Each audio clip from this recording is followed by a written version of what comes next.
আসসালামু আলাইকুম। আমি Jannatul Ferdous Piya family bonding Bangla blog channel থেকে আরেকটা নতুন ব্লগ নিয়ে এসেছি। আশা করছি আজকে যারা আমার এই ভিডিওটি দেখছেন আপনারা যে যেখানেই আছেন অনেক ভালো আছেন, সুস্থ আছেন।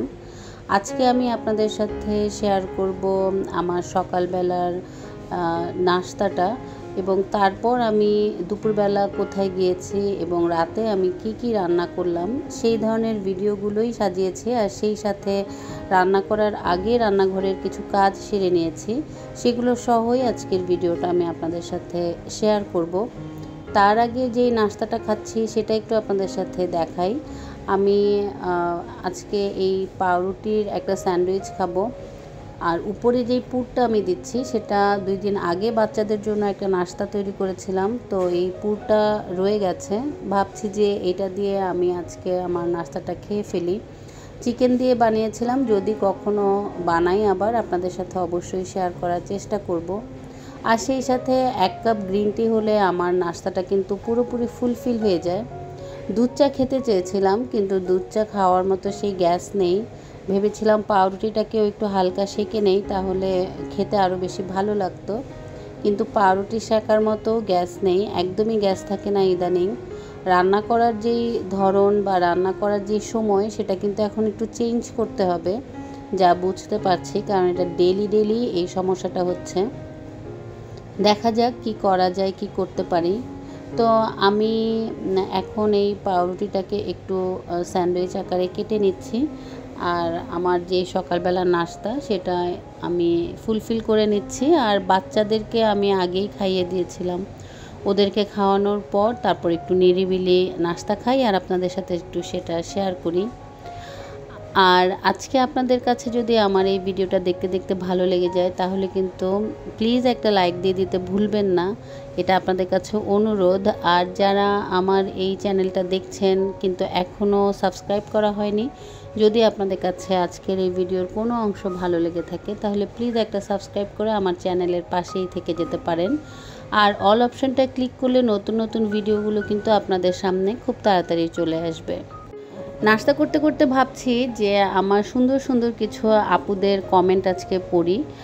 সোহা অ্যান্ড মি চ্যানেল থেকে আপু লিখেছেন যে আপু আপনার চামচগুলো সত্যি খুব সুন্দর আর অনেক ভালো লাগার সাথে আপনার ভিডিওটা দেখে নিলাম। নাহার কিচেন চ্যানেল থেকে আপু আমাকে লিখেছেন, আসসালামু আলাইকুম আপু, এই প্রথম আপনার ব্লগ দেখছি এবং আপনার চামচগুলো খুবই ভালো লেগেছে আর আপনার চ্যানেলের প্রেমে পড়ে গেলাম। তো আমার আসলে অনেক বেশি সৌভাগ্য যে আপুরা এত সুন্দর করে কমেন্ট করে এবং নতুন আপু আমার চ্যানেলে বন্ধু হয়েছে। আপনাদের সবাইকে অনেক বেশি ধন্যবাদ জানাচ্ছি যারা আমাকে এই ধরনের কমেন্ট করে উৎসাহ করেন।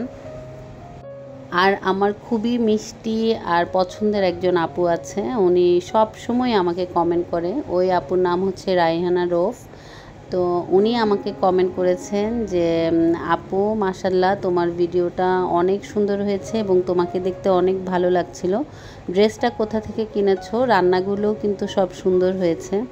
তো আপু আমি ড্রেসটা কিনেছিলাম খুব সম্ভবত ধানমন্ডি থেকে, আর অনেক আগে কিনেছিলাম আর কি ড্রেসটা। তো কত নিয়েছে বা কী আসে বিষয় আমার খুব একটা মনে নেই, তবে খুব সম্ভবত 4.5 কি 5 এরকমের মধ্যেই বোধহয় ড্রেসটা ছিল।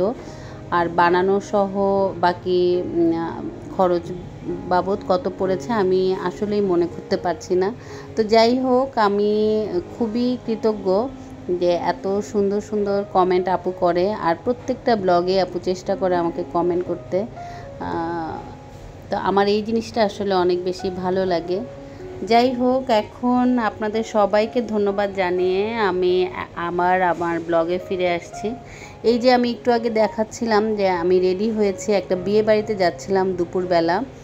আর এই তো সাজগোজ করলাম কেমন করে সেটা দেখালাম, সেই সাথে কিন্তু আপনাদেরকে আমার বাসাটাও দেখিয়েছি। এত জঘন্য অবস্থা থাকে, আমি জানি না আমার বাসা কেন আমি যখনই কোথাও যাওয়ার জন্য রেডি হই এমন অবস্থা হয়ে যায়। কোনোভাবেই আমি এই জিনিসটা চেঞ্জ করতে পারি না। দেখা যায় যখনই আমি বিয়ে বাড়িতে যাব বা কোথাও যাব রেডি হচ্ছি, তখন আমার চারপাশ এমন হয়ে যায় ওরাও নষ্ট করে ফেলে, আর আমি তখন তাড়াহুড়ার মধ্যে থাকি। আর কাপড় চোপড়গুলো খালা উপর থেকে নিয়ে জমিয়েছে, এগুলো যে ভাঁজ করব রাখবো সেটাও আমার হচ্ছিল না। তো সব কিছু মিলে একটা গোজামিল অবস্থা ছিল। আপনাদেরকে দেখিয়ে দিলাম, কারণ আপনারা হচ্ছেন আমার ফ্যামিলি। এখন আপনাদেরকে দেখাতে আমার কোনো লজ্জা নেই, তাই ভাবলাম যে রেডি হয়েছি, সাথে কি জঙ্গলের মধ্যে থেকে বের হয়েছি সেটা আপনাদেরকে একটু দেখাই। আর এই তো বিয়েবাড়িতে চলে আসলাম কথা বলতে বলতে।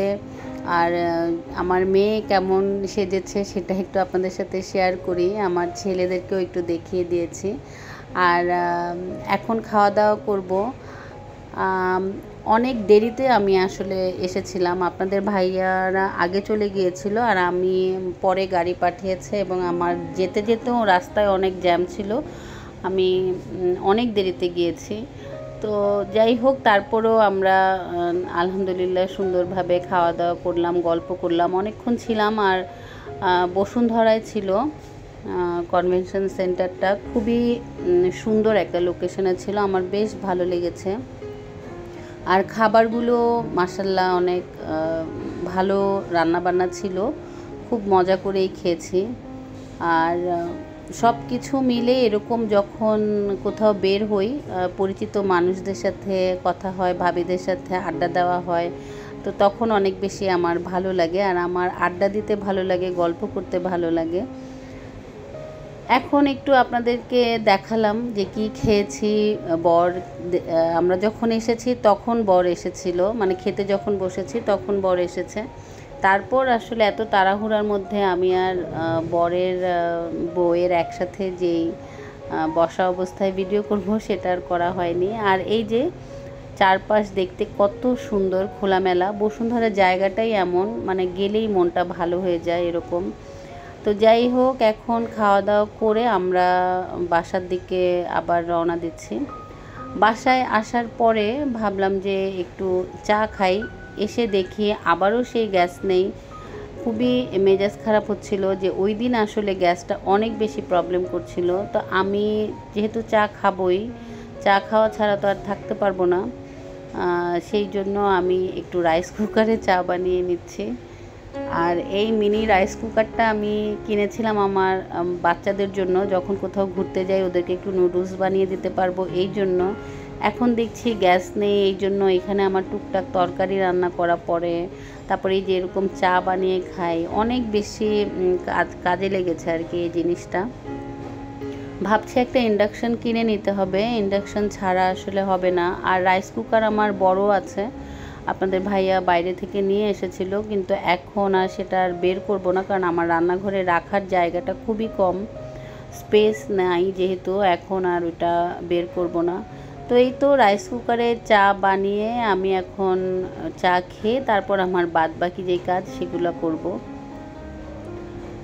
রান্না করার আগে দেখছি যে রান্নাঘরের সব যেই মশলাগুলো আছে একসাথে শেষ হয়ে গেছে, আমাকে সবই রিফিল করতে হবে। তো সেই জন্য আমি এখন আগে এই কাজটা করে নেই। আর রান্নাঘর আমার কাছে সবচাইতে পছন্দের একটা জায়গা। আমি যখন রান্নাঘর গোছানো থাকে ওই সময় আমার রান্না করতে গেলে একদম শরীরটা হালকা হয়ে যায়, রান্না করতে ভালো লাগে, আমি একটু বোর ফিল করি না যদি আমার রান্নাঘরটা একদম টিপটপ গোছানো থাকে। আর আমার মতে প্রত্যেকটা গৃহিণীরই উচিত রান্নাঘরটাকে ক্লিন করে তারপরেই রান্না করতে যাওয়া, এতে মন মেজাজ দুইটাই কিন্তু ভালো থাকে। আর আমাদের গৃহিণীদের মন মেজাজ দুইটাই ভালো রাখা উচিত, এটা না হলে আসলে একটা টাইমের পরে একটা একঘেয়েমি ভাব চলে আসে।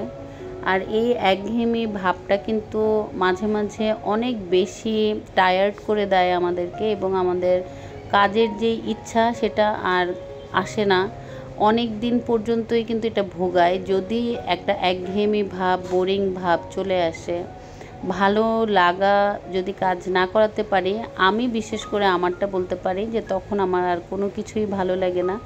এই জন্যই আমি চেষ্টা করি যে সবসময় রান্নাঘরটাকে একটু ঠিকঠাক করে রাখার, যদি ঠিকঠাক থাকে আমার মেজাজটাও ঠিকঠাক থাকে। কথা বলতে বলতে কিন্তু আমি যেই কাজটা করলাম সেটা অনেক ইম্পর্ট্যান্ট, কারণ এই জিনিসগুলো রিফিল করাটাও একটা ভেজাল মনে হয় আমার কাছে। একসাথে এগুলোকে রিফিল করতে গেলে কিন্তু আমি এই জারগুলোকেও একটু ভালো করে ধুয়ে মুছে নেই। তো এগুলোকেও আমি বাইরে দিয়ে ভালোভাবে একটু ধুয়ে মুছে নিয়ে তারপরেই কিন্তু রিফিল করছি। আর এখন সব জারগুলো রেখে ফিল আপ করে তারপর আমার যেই কাজ আছে সেগুলো আমি করব।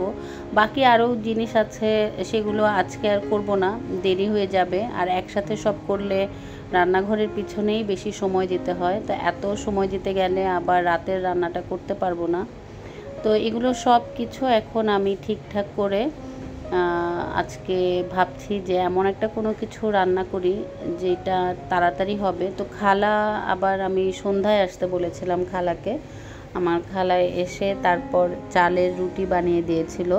তো বেশ কিছু চালের রুটি আমার বানিয়েছি আর কি, যেন রাতে সবাই মিলে আজকে ভাত খাবো না, গরুর মাংস দিয়ে চালের রুটি খাবো। তো তার আগে আমি যেই মশলার জারগুলো থেকে মশলা রেখে বেঁচেছিল এগুলো সব এখন একসাথে করে রেখে দিব স্টোরেজে। আর এভাবে করেই আমি সব সময় রাখি, নতুন করে আবার যখন আমি ব্যবহার করব তখন এগুলোকে আবার বের করে তারপর আমি ব্যবহার করতে পারবো। তো ছোট ছোট কাজ আসলে একটু বুদ্ধি করে বা একটু নিয়ম করে করলে এগুলো আর কষ্ট লাগে না, কিন্তু যখন অনেক কাজ একসাথে জমে যায় তখনই কিন্তু সব কাজ করতে কষ্ট লাগে। আর আগে প্রথম আমি এই জিনিসটা বুঝতাম না, যখন আস্তে আস্তে সংসারের বয়স হয়েছে, আমার বয়স হয়েছে, আমি যখন বুঝতে থাকলাম কাজ করতে করতে, তখন হিসাব মেলাতে মেলাতে, অঙ্ক মেলাতে মেলাতে আমি এখন অনেক কিছুই বুঝি যে কোন জিনিসটা কোন সময় আমার করলে সহজ হবে। এখন একটু সব আবার গুছিয়ে নিচ্ছি, গুছিয়ে সুন্দরভাবে ঠিকঠাক করে তারপর রান্না করব। আর বিশ্বাস করেন এই ধরনের কাজ করার পর আমার কিন্তু অনেক ভালো লাগে, আমার শরীরটা অনেক বেশি পাতলা লাগে আর কি। এখন আমি রুটি নিয়ে চলে এসেছি, এই রুটিগুলো এখন সাথে সাথে ভাজবো। তো চালের রুটি কিন্তু একটু গরম অবস্থায় রাখতে হয়, না হলে শক্ত হয়ে যায়। আমি একটা মাটির যেই মালসা, সেই মালসার মধ্যে কাপড় দিয়ে তারপরে এই চালের রুটিগুলো এখন একটু ভেজে নিচ্ছি। আর চালের রুটি ভাজার সময় একটা গুঁড়া গুঁড়া ভাব হয়, তো এই গুঁড়া গুঁড়া ভাবটাই কিন্তু এই রুটিটাকে লাল লাল করে ফেলে। আর চালের রুটি আমি আম্মুর কাছে শুনেছি যে সাদা সাদা করেই নাকি ভাজতে হয়, তাহলে সেটা দেখতেও সুন্দর, খেতেও মজা। তো সেই জন্য আমি এই চালের রুটিটাকে সাদা সাদা করেই একটু ভেজে নিচ্ছি আর কি।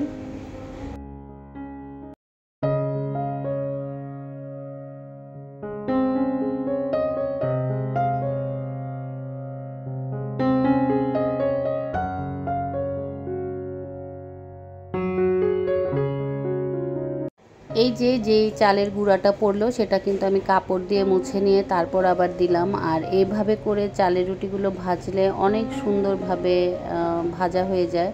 তো আমি এক এক করে সবগুলো ভেজে নিচ্ছি, আর যতটুকু পেরেছি আর কি একটু সাদা সাদা রুটি রাখার চেষ্টা করেছি, তারপরও লাল লাল হয়ে যায়। অভিজ্ঞতার অভাবে আসলে এমন হয়, যাই হয় যতটুকুই হয় তাতেই আলহামদুলিল্লাহ। এই তো এখন আমি এভাবে করে একটু ঢেকে রাখছি, আর এখন এটা গরম থাকবে আর নরমও থাকবে। তো আর এই পাশে হচ্ছে মাংসটাকে আমি একটু জাল দিয়ে নিচ্ছি। এই মাংস রান্না করেছিলাম, তো এগুলো রয়ে গিয়েছিল, তো সেটা দিয়েই আজকে ওরা খাবে। বিশেষ করে আপনাদের ভাইয়াই বলছিল যে চালের রুটি দিয়ে মাংসটা খেলে ভালো লাগবে, তো সেই জন্য আর ভাত রান্না করিনি, এভাবেই করেছি। আর সেই সাথে একটু আলু ভাজিও করে নিয়েছি, বাচ্চারা যদি আলু ভাজিটা দিয়ে খায় ভালো লাগবে। তো এই যে আমার রান্নাবান্না এখন একদম কমপ্লিট। আর গরম গরম সার্ভ করে দিব ওদেরকে, গরম গরম খাবে। আপনাদের কাছে আজকের এই ভিডিওটা কেমন লেগেছে আমাকে কিন্তু অবশ্যই কমেন্ট করে জানাবেন। আর সেই সাথে নতুন আরেকটা ভিডিও নিয়ে আপনাদের সামনে যেন আসতে পারি, এই উৎসাহটা আমাকে দেবেন। সবাই অনেক বেশি ভালো থাকবেন, সুস্থ থাকবেন। আল্লাহ হাফেজ।